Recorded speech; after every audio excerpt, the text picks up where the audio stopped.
Hey everybody, welcome back. Uh, Number 72 in the Criterion collection, our 71st movie. These numbers are going to be increasingly out of sorts with each other as we go on, is Le Million, directed by René Clair from France from 1931. Just as a quick aside, because generally what I do is I watch these movies with no research, not digging into it at all, experience it fresh, and then I read up about the film afterwards before I film this so I can maybe find some stuff to talk about.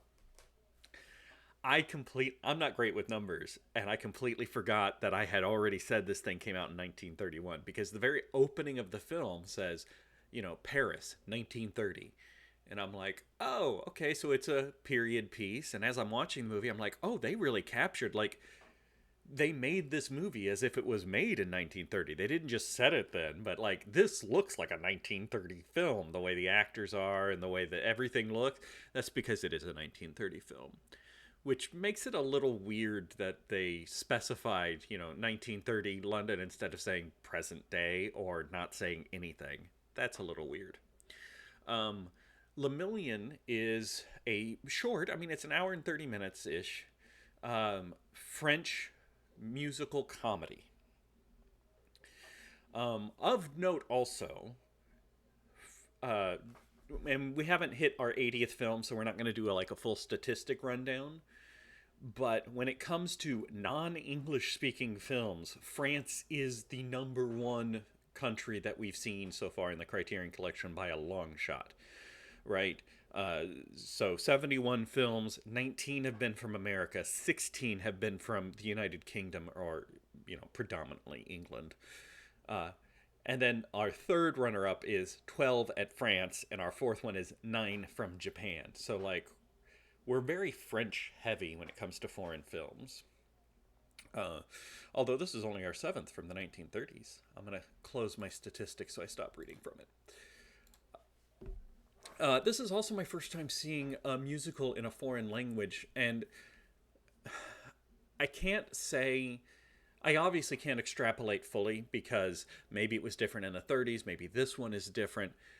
But what does set this one at least, I don't know if it's true of all French musicals, what sets this one apart from what we Americans would picture when we think of a musical is the musical numbers aren't big spectacles. The musical numbers last generally about 30 seconds, with the exception of there's scenes set in an opera where a lot of action is going on while an opera is being sung. And that's different, obviously, because the real action's happening in the background and the opera is just like cover, so that singing keeps happening. But generally, it's just like, hey, we're just going to sing the next 30 seconds of plot and maybe very, very light choreography, and then we'll just stop singing and go back to the story. It's not a big spectacle number that lasts for 2, 3 minutes. Um, the film. Let's talk about the plot real quick, and then we'll get into what I think is interesting about the film. It is the story of a down and out artist who wins the lottery. He owes a lot of people a lot of money. They are constantly hounding him. He's got problems with his girlfriend. But he wins the lottery, like an absurd amount. He's going to be a millionaire. He wins the Dutch lottery, and they say the translation from Dutch florins to English francs is just going to be millions. They don't specify, and I couldn't find an accurate historical thing. Just infinitely wealthy for the purpose of this movie. Uh, the problem is the ticket was in his jacket that his girlfriend gave to a homeless man, or well, he seems homeless. He's a thief that breaks into her house. And so most of the movie is him trying to track down this jacket to get the winning lottery ticket. Also, his best friend, who bought a lottery ticket with him but did not buy the winner, has convinced him, hey, if I find the ticket, we'll split it in half, right? So now there's a competition where his friend is sabotaging him, trying to get the ticket before he can get the ticket so he can have half. And that's the impetus of the movie, all right? It's a comedy. There's some slapstick elements. It's a lot of people trying to get this winning ticket. It's very fun. Should you watch this movie? Yes, it's a lot of fun. So here's some of the things that I think are interesting about the movie. It is definitely a 1930s film in that this is in that early transitional period between silent films and sound films. It is this director's second time making a film with sound, and even partway through making this movie, he still wasn't sure if this sound thing was just going to be a fad, or he wasn't fully on board, which I think kind of comes across because the shift to sound was one of the biggest shifts that happened in cinema, right? The shift to color was less significant. It did change some things, right? It changed the way they did makeup. One day we'll have to talk about black and white makeup because it is amazing, because like the makeup was bright green in places or whatever because they knew it was going to be in black and white, so they worked with what showed up better. Black and white to color was a change. Silent film to sound was a paradigm shift. There are actors who were, famous actors in black and white that could not make it in sound because of the way they sounded or speech impediments or whatever. And careers ended and new careers started. But there's also, and this film is kind of amazing in how it falls in, acting was different. Silent film acting is a lot more like theater acting. What does that mean? Big gestures, right? Theater actors can't act like normal people because they need to be seen from the back rows. So they are bigger, they are louder, they project everything. Film, because the camera is right here, we are used to film actors acting like normal people. They don't have to project for the back seats. Silent film acting was all pretty much big gestures still. They were exaggerated gestures.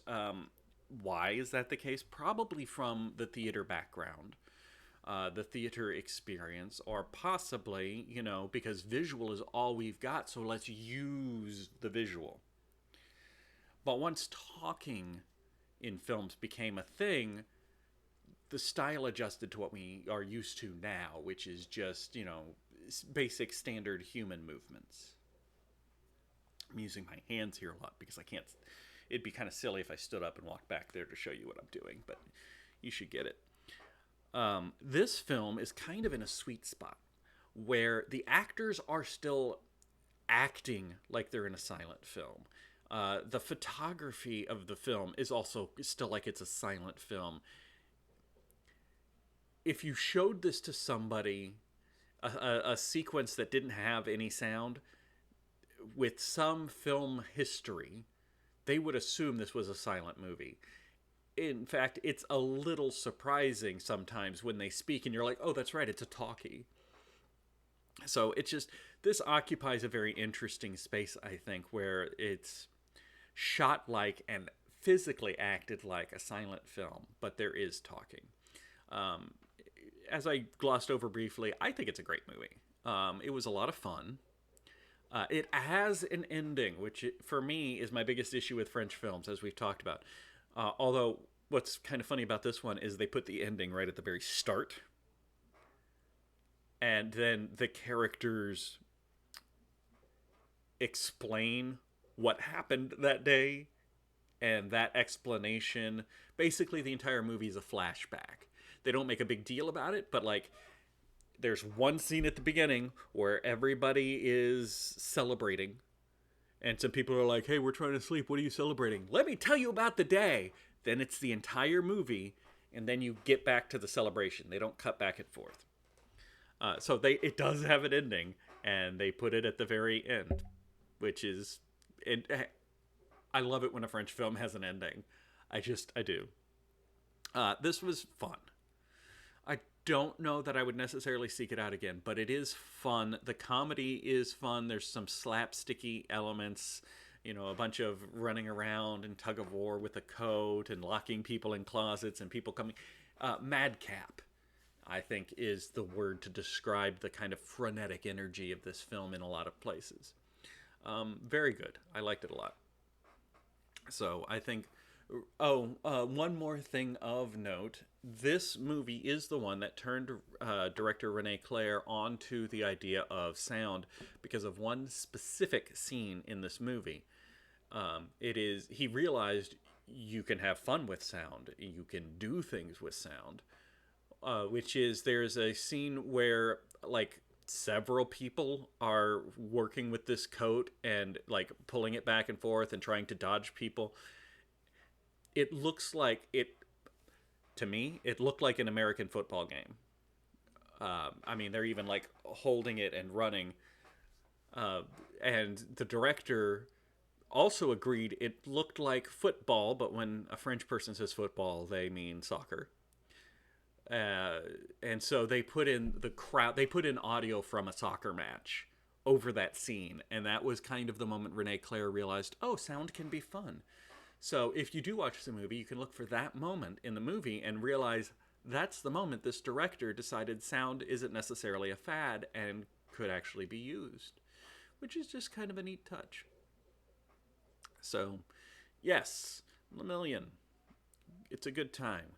We're going to stick in France for the next couple movies. Our next movie, number 73, is Cleo from 5 to 7, directed by Agnes Agnier Varda. I am so sorry. I can't pronounce foreign stuff. I am terrible. I'm sorry. Agnier Varda from France from 1962, so 31 years later.